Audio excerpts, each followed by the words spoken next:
महान स्वतंत्रता संग्राम सेनानी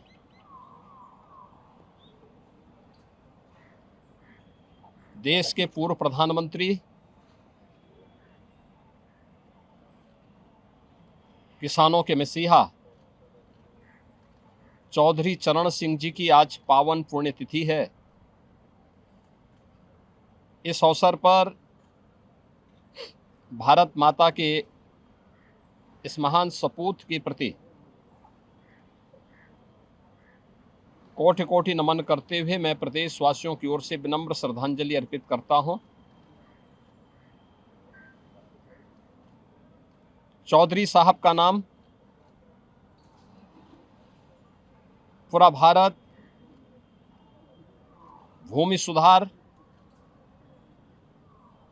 हदबंदी कानून को लागू करना, ग्रामीण विकास